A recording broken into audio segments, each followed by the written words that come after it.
Samuel Matthieson, you are charged with malicious injury to property, to wit, one advertising billboard situated in Wentworth Avenue, Manly. Malicious injury to a billboard? Mr. Matthieson, you'll get an opportunity to have your say. In the meantime, please keep your comments to yourself. Well, I apologise, Your Worship.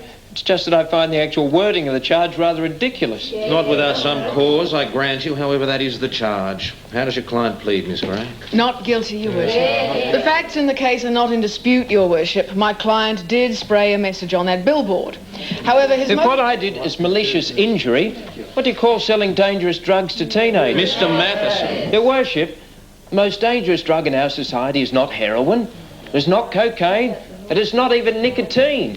It is alcohol. I can give you the statistics if you want them. I take it you don't drink alcohol yourself, Mr. Matthieson. What do you think? I don't smoke either. No vices at all? Oh, I wouldn't say that, Your Worship. Not adverse to a bit of safe sex. Oh, with a consenting adult. Very amusing. Quiet, please. Surely you're not opposed to other people having a drink. After all, not everyone who has a drink is an alcoholic. Well, if you start drinking as young as the advertisers would like you to, you've got a pretty good chance. All right, Mr. Matthieson, you've made your point.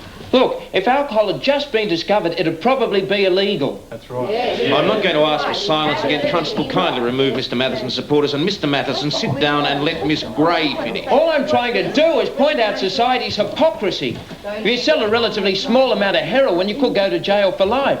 However, if you're the director of a company that sells millions of dollars worth of alcohol, well, you could end up Prime Minister. Sit down. Anything you wish to say, Miss Gray?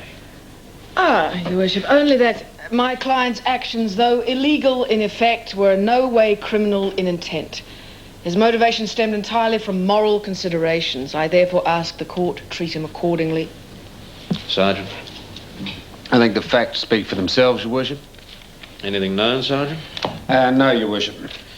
Whilst I'm satisfied that Mr. Mathieson's actions were in his own mind performed for the best possible reasons, nevertheless, an offence was committed, the law was broken. I find the offence proved and impose a fine of $200 plus costs. Cyril.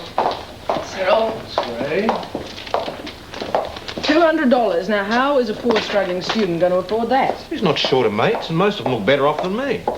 You could have put him on a bond. I didn't want him to do it again. Look, I'm not saying he's not making a valid point, just there are better ways of doing it. Well, I'm amazed that he wants to make a point of any kind. I didn't think there were any radicals left anymore.